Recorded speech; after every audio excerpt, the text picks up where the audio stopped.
अस्सलाम वालेकुम। उम्मीद है कि आप सब खैरियत से होंगे।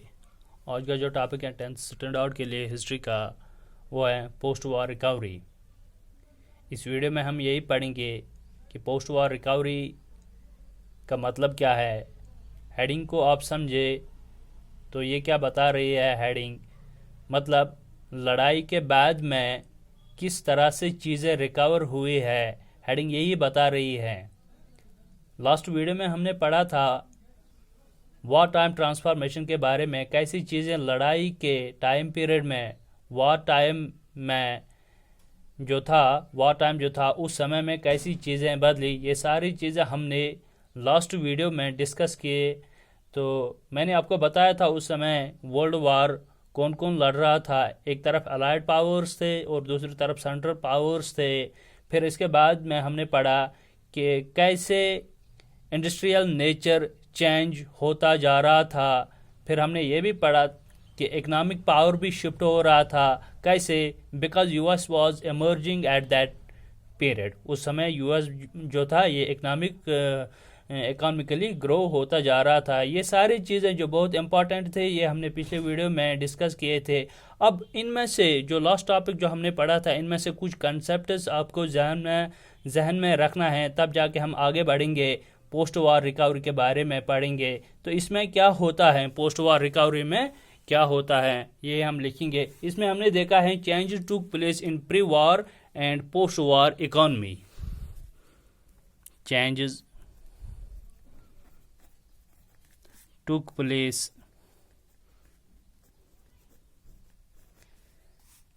in pre-war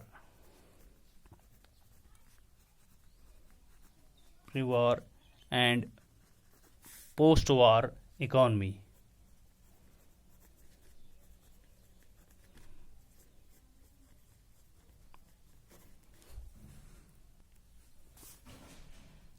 अब यहाँ पे क्या है?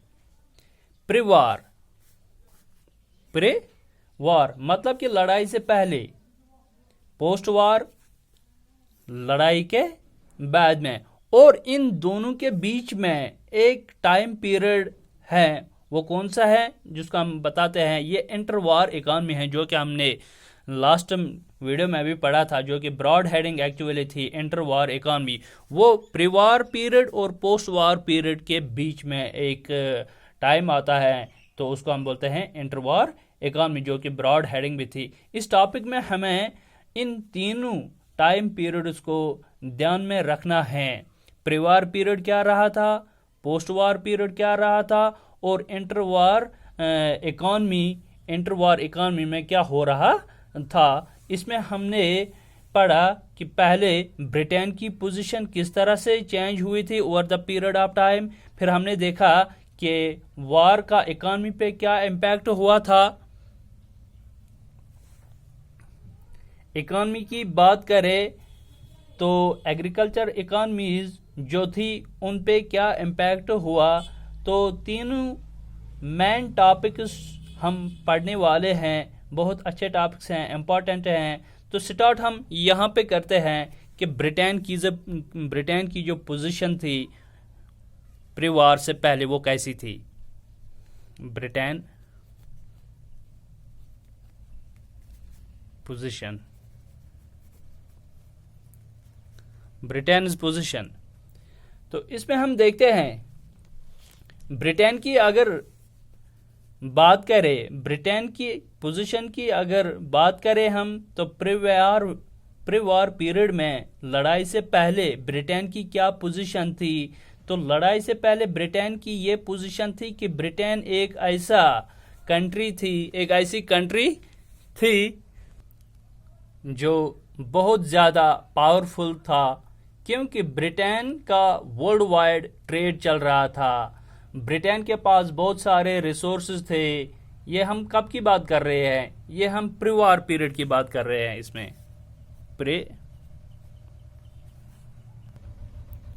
वार पीरियड की बात हम कर रहे हैं यहाँ पे, मतलब कि लड़ाई से पहले, फर्स्ट वर्ल्ड वार से पहले। अब फिर क्या हुआ था? फिर इंटर वार इकोनॉमी आती है, मतलब इंटर वार पीरियड आता है, जिसमें हम देखते हैं लड़ाई चल रही है और इसके बाद में आएगा पोस्ट वार रिकवरी या पोस्ट वार पीरियड। तो इंटर वार इकॉनमी में क्या हो रहा था उस समय की बात करें, Britain was preoccupied with wars.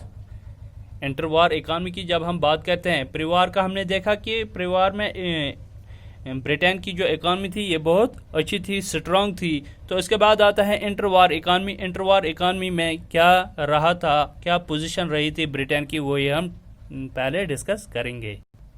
तो यहाँ पे मैंने लिखा Britain was preoccupied with war. तो ठीक है, लड़ाई चल रही थी लगातार, तो ब्रिटेन को बहुत सारा नुकसान उठाना पड़ता था, बहुत सारा सफ़र करना पड़ता था। अब ब्रिटेन ने अपने दूसरे काम धंधे को छोड़कर क्या कर रहा था, लड़ाई लड़ रहा था, जो कि मैंने लिखा it was preoccupied with war. तो उसी के चलते क्या हुआ था, ब्रिटेन जब लड़ाई लड़ रहा था, जो दूसरी कंट्रीज उस वक्त थी उसके अंडर जो थी, जो कॉलोनीज उसके अंडर थी, इनको क्या मिला था, इनको भी मौका मिल रहा था। जो ब्रिटेन की कॉलोनीज थी उनको मौका मिल गया था आगे बढ़ने का। तो उस समय हम देखते हैं क्या हुआ था फिर, development of industries in India as well as in Japan. जब ब्रिटेन खुद बिजी रह गया किस में, वार में, तो दूसरी तरफ हम देखते हैं कॉलोनीज में क्या हुआ था, डेवलपमेंट ऑफ। तो ब्रिटेन खुद बिजी रह गया वार में, तो कॉलोनीज को मौका मिल गया। वहाँ पे हम देखते हैं इंडस्ट्रीज डेवलप हुई थी। इंडिया में भी इंडिया उसकी कॉलोनी थी और ब्रिटेन में भी उस समय डेवलपमेंट हो रही थी, इंडस्ट्रीज सेटअप हो रहे थे। तो अभी क्या है, मान लो कि अगर दो लोग रेस लगा रहे हैं, एक आदमी रोकेगा बीच में रोकेगा, या कभी कभार हम देखते हैं रेस होते हुए एक आदमी रोकता है और बाद में वो अपने शूज़ की जो लेस होते हैं वो बांधता है, तब जाके हम देखते हैं दूसरे आदमी जो रेस में होता है वो उससे आगे निकल जाता है। तो ऐसे ही यहाँ पे हुआ था, ब्रिटेन जो था ये खुद बिजी रह गया किस में, वार में। तो जो इनकी कॉलोनीज थी या अदर कंट्रीज जो थी वो अब इससे आगे निकल गई, मतलब कि वहाँ पे भी अब डेवलपमेंट होने लगा था, वहाँ पे भी इंडस्ट्रीज सेटअप होने लगे थे। तो इंडिया में भी इंडस्ट्रीज की डेवलपमेंट हो रही थी, जापान में भी इंडस्ट्रीज डेवलप होते जा रही थी, जिस समय ब्रिटेन बिजी रहा था वार में। तो वार से पहले अभी तक हम देख रहे थे कि ब्रिटेन का ही दबदबा चल रहा था, वर्ल्ड वाइड ट्रेड इनका होता था, इनकी इकॉनमी स्ट्रांग थी। लेकिन जब सिचुएशन में चेंजेस आते हैं तो जो लेस बांधने वाला आदमी था वो पीछे रह गया, मतलब कि जो ब्रिटेन था ये जंग में बिजी रह गया, तो ये पीछे रह गया डेवलपमेंट में। सो ब्रिटेन वाज प्रीऑक्यूपाइड विद वार। तो उस समय हम देख रहे हैं कि जो डेवलपमेंट हुई थी किसकी, इंडस्ट्रीज की डेवलपमेंट होती थी इंडिया में भी as well as in Japan में। तो उसमें उस समय हम क्या देख रहे हैं कि अब इंडिया और जापान में भी इंडस्ट्रीज डेवलप होने लगे थे। जब इंडस्ट्रीज डेवलप हो रही थी तो इसके चलते क्या हुआ था कि यहाँ जो मार्केट था, इंडिया का जो मार्केट था, that was flooded by the British goods.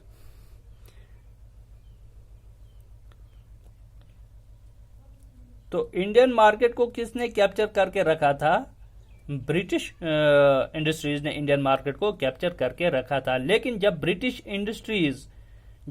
Industries were preoccupied with war, अब उस समय हम देख रहे हैं कि जब ब्रिटिश की जो इंडस्ट्रीज थी वो बिजी रह गई वार रिलेटेड इक्विपमेंट्स बनाने में, तो उस समय में एक वैक्यूम बन गया था, एक खाली जगह बन गई थी। उस खाली जगह को किसने फुलफिल किया था, इस खाली जगह को इन इंडस्ट्रीज ने फुलफिल किया था, जो कि डेवलप हुई थी इंडिया में और जापान में जो डेवलप हुई थी। अब यहाँ पे जापान का नाम आ गया, तो उस समय में डेवलपमेंट वहाँ पे भी हो रही थी, इंडस्ट्रीज वहाँ पे भी चल रही थी। तो जापान क्या कर रहा था उस समय में, इंटरनेशनली ये कंपटीशन करने लगा था, टक्कर देने लगा था किसको, ब्रिटेन को। तो इंडिया जो पहले ब्रिटिश की कॉलोनी थी, अब उसको भी मौका मिल गया अपनी इंडस्ट्रीज को डेवलप करने में, जिस समय ब्रिटेन बिजी रह गया फर्स्ट वर्ल्ड वार में। तो यहाँ पे हम देखते हैं इंडिया भी ग्रो करने लगा था, गोया कि इंडियन इंडस्ट्री भी ग्रो करने लगा, और जो जापान भी है वो भी ग्रो करने लगा। अब थोड़ा थोड़ा दोनों जो है आगे बढ़ने लगे। तो दूसरी कंट्रीज आगे बढ़ गई। तो ब्रिटेन ने वार के बाद सोचा कि अब क्या होगा, कि अभी तक फर्स्ट वर्ल्ड वार से पहले ब्रिटेन का ही दबदबा चल रहा था इंटरनेशनल ट्रेड में, इंटरनेशनल मार्केट में। अब सिचुएशन जो है वो चेंज हुई थी।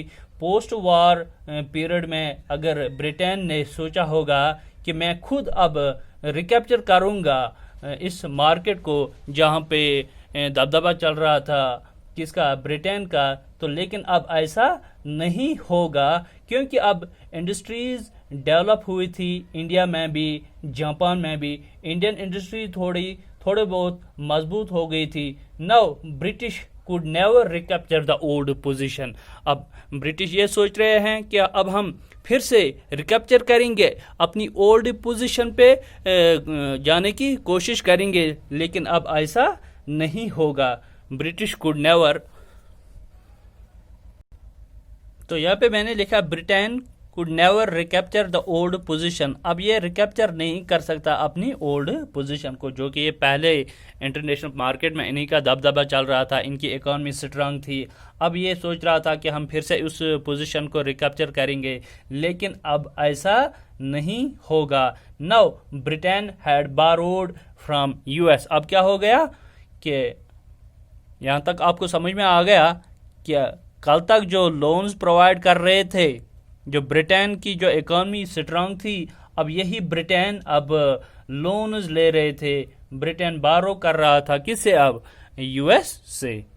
Britain borrowed from US. अब यहाँ पे हम देखते हैं, अब ब्रिटेन ने पैसे उधार लिए, किसे उधार लिए थे, यूएस से, क्योंकि लड़ाई लड़ने में तो पैसे भी लगते हैं, हथियार भी लगता है। तो ऐसे नहीं लड़ोगे आप बॉर्डर पे बैठकर पत्थर यहाँ से वहाँ फेंकोगे, तो इसमें मैन पावर भी लगता है, ये सारी चीज़ें इसमें लगता हैं। तो उस समय पे जो ब्रिटेन ने बारो किया था कहाँ से, यूएसए। तो इसके बाद में क्या हुआ था, Britain burdened with huge external debts. लेकिन अब यहाँ पे हम देखते हैं ब्रिटेन ने यूएसए पैसे लिए थे, तो उसके बाद क्या हुआ था, वो उन्होंने खर्च किए थे वार में, क्योंकि उस समय हथियार की ज़रूरत होती थी, सोल्जर्स की ज़रूरत होती थी, और जो बाकी चीज़ें जंग में लगते हैं उन चीज़ों की ज़रूरत होती थी। तो नतीजा ये निकला, ब्रिटेन जो था, Britain burdened with huge external debt, with huge external debts। अब ये कर्जदार बन गया, कौन, ब्रिटेन। सपोज आपने किसी से उधार लिया, तो कल आपको सूद समेत वो पैसे वापस देना होगा, इंटरेस्ट आपको लगेगा। तो इस समय हम देखते हैं अब आप उसके अंडर में आ जाओगे। उधार के चलते हुए क्या हुआ था, ब्रिटेन बहुत ज़्यादा टेंशन में आ गया। तो अभी देखते हैं कि प्री-वार पीरियड में ब्रिटेन की पोजीशन बहुत अच्छी थी, लेकिन वार के बाद में हम देखते हैं कि ब्रिटेन की जो पोजीशन थी वो अब डिक्लाइन हो रही थी, क्योंकि उसकी इकॉनमी जो वार से पहले की बात करें बहुत स्ट्रांग थी, उसके पास इतना पैसे था कि उसी का दबदबा चल रहा था वर्ल्ड वाइड में। जो कि आपने पहले चैप्टर में भी पढ़ा होगा, यूनियन एक्ट 1707 में जो उन्होंने बनाया था, किस बलबूते पे उन्होंने बनाया था, वो उन्होंने इस बलबूते पे बनाया था कि उस समय उनकी इकॉनमी जो थी वो बहुत स्ट्रांग हुई थी। तो यही ब्रिटेन अब क्या कर रहा था, ये ब्रिटेन अब उधार ले रहा था यहाँ पे यूएसए। तो यूएसए से उसने मोनी या जो पैसे है वो उधार लिए थे। तो फिर अगर देखा जाए और क्या इम्पैक्ट हुए थे वर्ल्ड वाइड इकॉनमी पे, अगर देखा जाए तो हमारी जो हेडिंग थी पोस्ट वार रिकवरी, तो वार के टाइम पीरियड में जो इंटर वार पीरियड था, जो पोस्ट वार पीरियड था, इसमें और क्या क्या चेंजेस आए तो देखने को मिलते हैं। तो उसके बाद हम देखते हैं वार जो था, war time boomed the economy. War के दौरान हमने क्या देखा, इकॉनमी को बूम मिल गई, इकोनॉमिक बूम, बूम बूम आप रही, यहाँ पे इकोनॉमिक बूम है। तो यहाँ पे हम देखते हैं वार के समय इकोनॉमिक बूम हुआ। अब आप बोलोगे कैसे सर कि वार के साथ में इकोनॉमिक बूम कैसे हुआ था। इकोनॉमिक बूम की पहले बात करें, इकोनॉमिक बूम का मतलब क्या है। इकोनॉमिक बूम का मतलब ये है कि इकॉनमी बहुत ज़्यादा ग्रो कर रही थी उस समय। तो आपको लगता था कि वार के समय में इकॉनमी ग्रो कर रहे थे। हमने ये पढ़ा था कि वार के दौरान हमने देखा कि बहुत सारे कैजुअलिटीज़ हुए थे, तो बहुत सारे नुकसान हुआ था। अब इकॉनमिक बूम कैसे हुआ था वार के समय में, तो देखिए इकॉनमिक बूम कैसे हुआ था वार के समय में। जब वार चल रहा था तो इकॉनमी को बूम मिल गया। तो वो कैसे है कि डिमांड हुई, डिमांड बढ़ गई। तो डिमांड जब बढ़ गई तो प्रोडक्शन की भी ज़रूरत पड़ गई। प्रोडक्शन के साथ ही क्या हुआ था, एम्प्लॉयमेंट जनरेट हुई थी। देखिए वार के समय में डिमांड बढ़ गई, डिमांड बहुत ज़्यादा बढ़ गई। तो फिर क्या हुआ था कि अब आपको लड़ना है, आपको हथियार चाहिए, सोल्जर्स के लिए खाना चाहिए, इनके लिए लेदर शूज़ वगैरह चाहिए, इनके लिए यूनिफॉर्म चाहिए, इनके लिए बहुत सारी चीज़ें चाहिए जो कि वहाँ पे उनको ज़रूरत पड़ती है। ठीक है, तो यहाँ पे हम देखते हैं जब डिमांड बढ़ते हैं तो प्रोडक्शन की डिमांड भी बढ़ते हैं। जब प्रोडक्शन की डिमांड बढ़ गई तो उस प्रोडक्शन की डिमांड इसको प्रोडक्शन कौन तैयार करेगा, इसके लिए एम्प्लॉयमेंट की ज़रूरत है, लोगों की ज़रूरत है जो वहाँ पे इंडस्ट्रीज़ वगैरह में काम करेंगे। सपोज सोल्जर्स वहाँ पे लड़ रहे हैं, इनको शूज़ की ज़रूरत है, गोया कि शूज़ की डिमांड बढ़ गई। तो उस शूज़ को पहले बनाना होगा, उन शूज़ को पहले बनाना होगा। उन शूज़ को कौन बनाएगा, तो उन शूज़ को बनाने के लिए शू मेक्स को जो है वो उसको काम पे लगाना होगा। तो उस सेंस में अगर हम देखेंगे इकॉनमी में बूम देखने को मिल रहा है during the period of war, जिस वक्त वार चल रहा था, या हम बोलेंगे इंटर वार पीरियड की हम जो बात कर रहे हैं। प्री वार पीरियड में हमने देखा कि इकॉनमी में इतनी ज़्यादा डिमांड नहीं थी, तो इतना ज़्यादा एम्प्लॉयमेंट भी नहीं था। लेकिन अब जब लड़ाई चल रही होगी तो इसके लिए सामान लगेगा, गोया कि इकॉनमी ने ग्रो किया था। अब देखिए क्या है कि इसी का हम अगर कनेक्ट करेंगे इंडिया के साथ, इंडिया में इंडस्ट्रीज़ क्यों बढ़ रही थी, क्योंकि डिमांड बढ़ रही थी। जब डिमांड बढ़ रही थी तो ब्रिटिश की जो खुद की इंडस्ट्रीज थी वार के दौरान, वो इंडस्ट्रीज इतनी डिमांड फुलफिल नहीं कर सकते थे। तो या ब्रिटिश की जो इंडस्ट्रीज थी वो वार रिलेटेड गुड्स प्रोवाइड कर रहे थे, जो बाकी प्रोडक्ट्स कमोडिटीज प्रोवाइड करना होगा तो उनकी शॉर्टेज हो रही थी।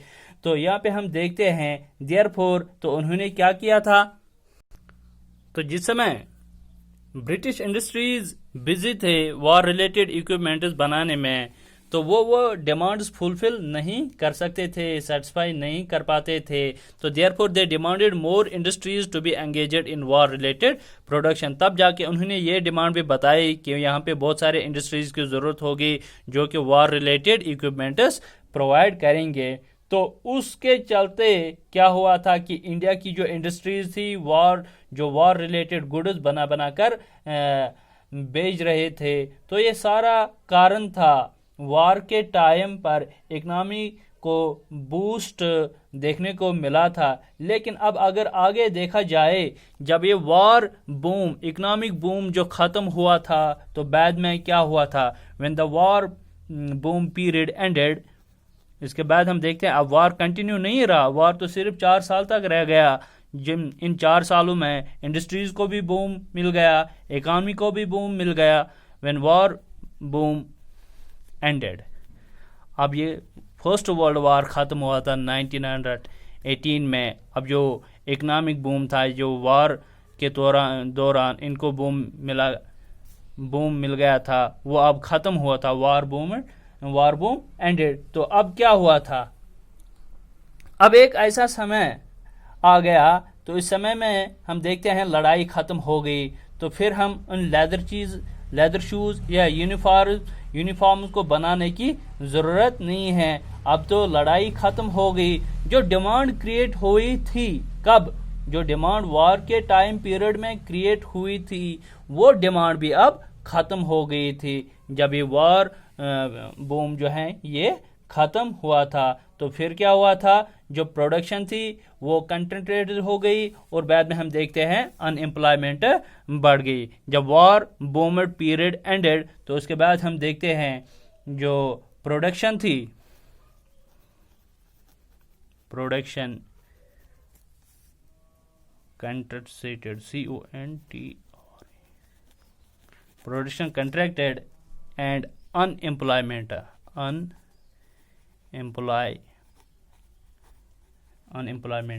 रोज, अनएम्प्लॉयमेंट बढ़ गई। तो देखिए प्रोडक्शन कंट्रैक्टेड का मतलब क्या है। देखो, जब डिमांड थी तो प्रोडक्शन बढ़ रहा था, लड़ाई खत्म हुई तो प्रोडक्शन भी कम हो जाएगा।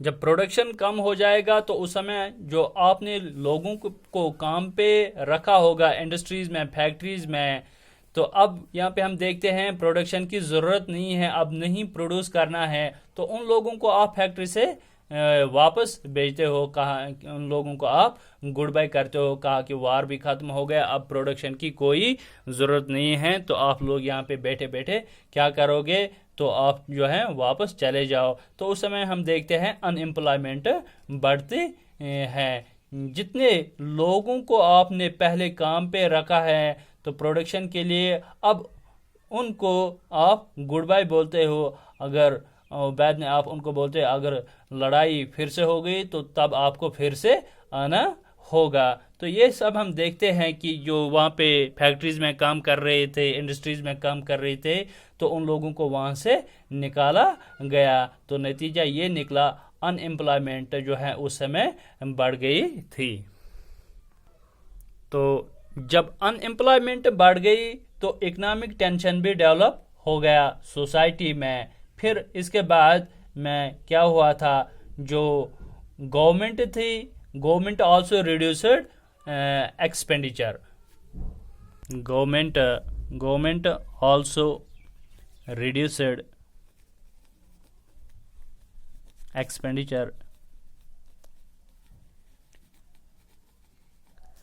Expenditure war and peace. तो आप देखिए यहाँ पे गवर्नमेंट आल्सो रिड्यूस्ड एक्सपेंडिचर। अब हम थोड़ा इस पर रोशनी डालेंगे इस सेंटेंस पे। तो आप देखिए अभी क्या था कि अभी गवर्नमेंट जो थे वो पैसा लगा रहे थे वार टाइम में।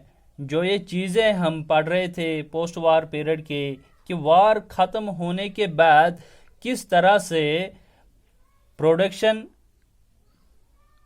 कंट्रैक्टेड होने लगा, तो ठीक है अनएम्प्लॉयमेंट जो है वो बढ़ने लगा, ये सारी चीज़ें। और दूसरा क्या है कि जब वार पीरियड था, इंटर वार इकॉनमी था, अगर देखा जाए तो वार चल रहे थे तो उस समय पे गवर्नमेंट ने बहुत ज़्यादा पैसा खर्च किया होगा।